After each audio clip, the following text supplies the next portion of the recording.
Hello everyone, here is a video for truth tables for well-formed formulas.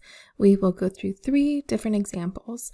Another video will cover truth tables for arguments. Alright, so here is the first well-formed formula that we will go over. So let's do this. P or Q or R. All right, so here's our well-formed formula. It should be clear that this is a well-formed formula. It follows the rules that we went over about what a well-formed formula is. So notice that we have 3 sentence letters, P, Q, R. All right, that means we're going to need to set up base columns for each of those, P, Q, R, and then we'll need a column for the entire well-formed formula. So we will copy it over here, P or, Q or R.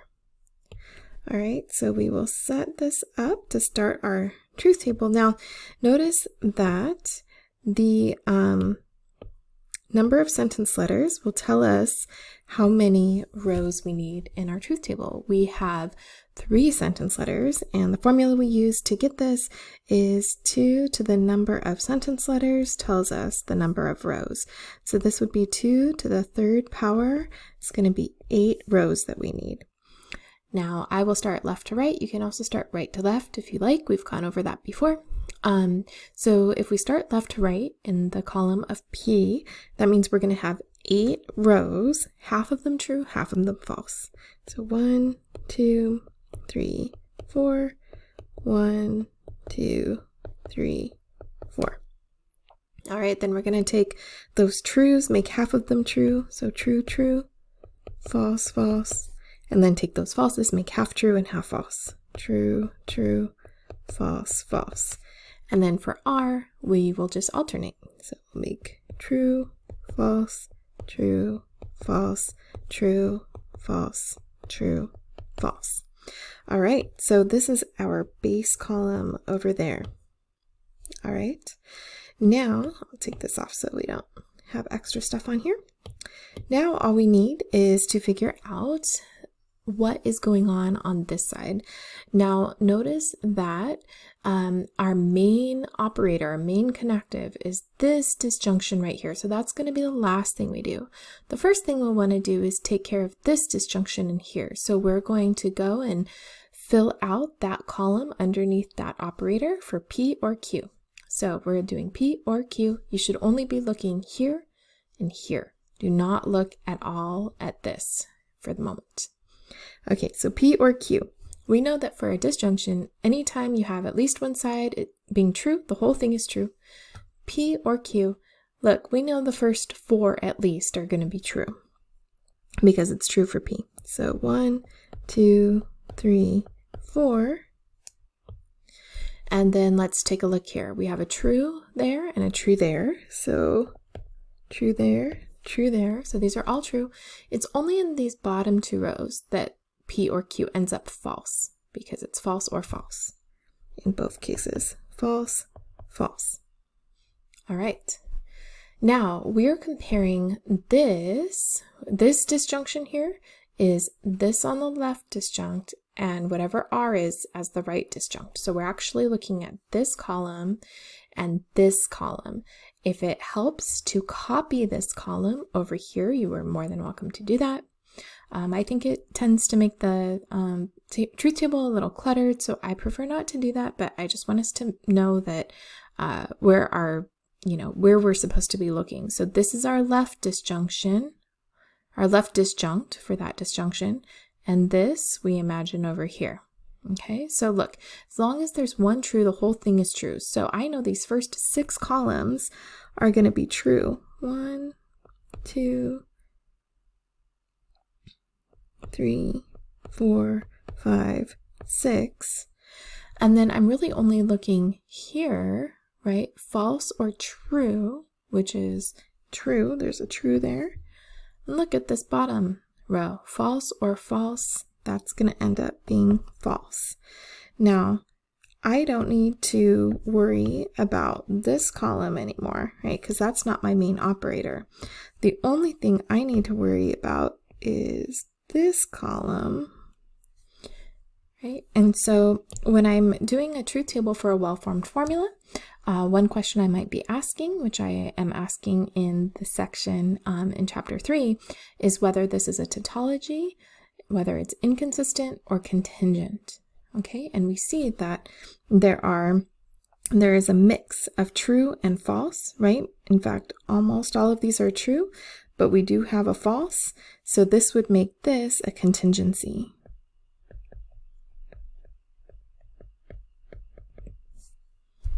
All right, because there's a mix of true and false. All right, here is our second well-formed formula here. If P, then P and Q. Our truth table is going to be a little simpler here because all we will need is P and Q for our base columns. And then we will copy our well-formed formula on the right over here. If P, then P and Q. Okay, so because I have two sentence letters, then it's going to be 2 to the second power, which means 4 rows.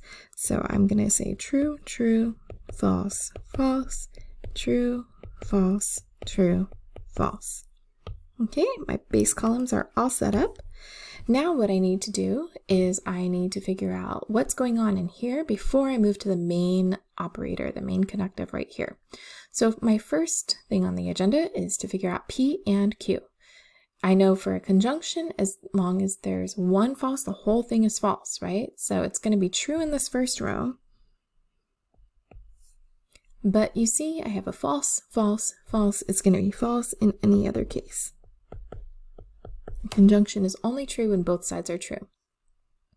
So now what I'm doing is I am no longer looking at, this. I have my answer for what the outcome is of that consequent, right? P and Q, that conjunction comes out this way. So my antecedent right now is P, and that shows true, true, false, false. My consequent is this thing over here. So true, false, false, false. So let's look at the first row. My antecedent is true, my consequent is true. That means that my conditional is true. Because remember, for a conditional, it's only false when it says if true, then false. All right, so let's look at this though. Here is a true over here, and we have a false over here. So if true, then false is false.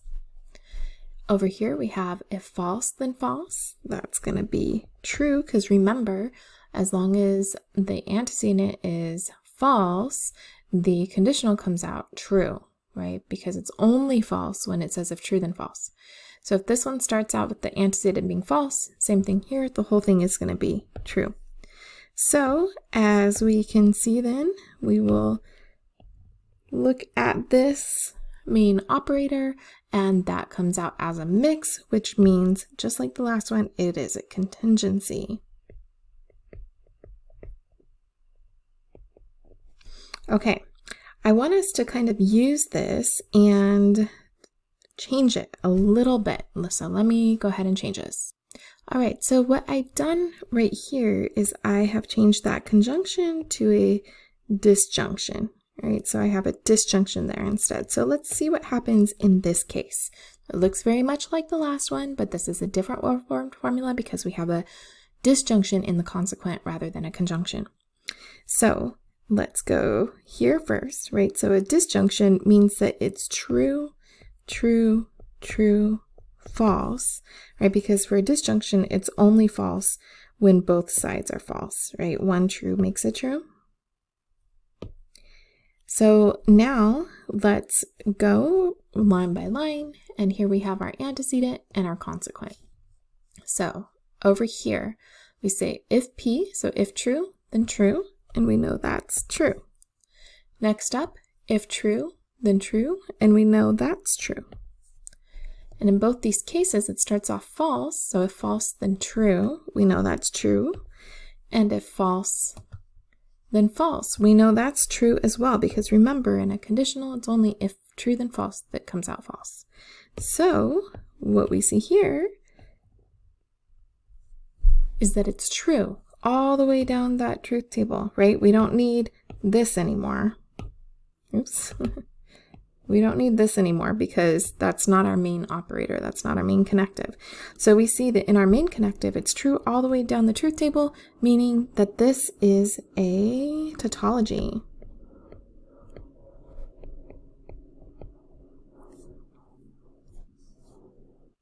Okay, here is our final well-formed formula that we will go over in this video.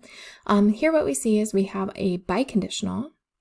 And then on the left of that biconditional, we have a negated conditional. And on the right, we have a disjunction where the left disjunct is a negation. Okay, that sounds like a mouthful, but try and see if you can read it that way.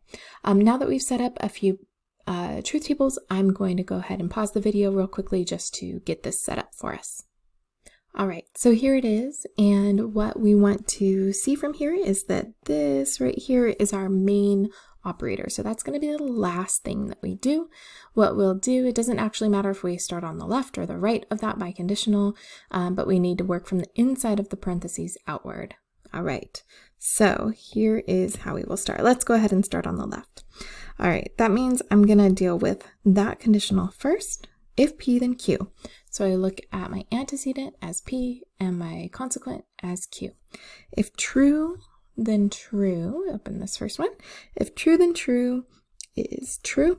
If true, then false is false. If false, then true is true. If false, then false is true. Okay, so then we have this negation. We just flip that truth value. So instead of saying true, false, true, true, it'll say false, true, false, false. False, true, false, false. All right, if you want to, you can even erase, right, this work that we've done over here, if that helps it be like less confusing. Over here, because this is all that matters for the left side of that biconditional now, right? There's our main operator. Now let's go to the right side. Now we want to work from the inside of the parentheses outward. Now this negation is attached to this P right here. So let's do that first, all right? Because it doesn't apply to this whole thing. So this disjunction actually like beats out this negation, if you will, right? Because the negation is a one-place operator. It only applies to this P. This disjunction is a two-place operator, so it applies to the whole formula, subformula here, if you will. All right, so we will do this first. So instead of true, false, false, or true, true, false, false, we'll go right here. False, false, true, true. All right, and now we deal with this disjunction. So here we have, remember, disjunction one true makes it true. So we're looking at this as the left disjunct and Q as the right disjunct, right? So false or true, that's going to be true. False or false is going to be false. True or true is going to be true. True or false is going to be true. All right, so one true makes it true. We have a true right there, no true in this second row, and then a true right there and a true right there. So true, false, true, true. All right, and again, if we want to erase this part, that might make it easier for us so that we don't get confused. So now what we're going to deal with is this biconditional. All right, so in this first row, we want to see that they match, right? A biconditional is true when the sides match. False, true. That is false. They do not match. True, false. That is false. They do not match.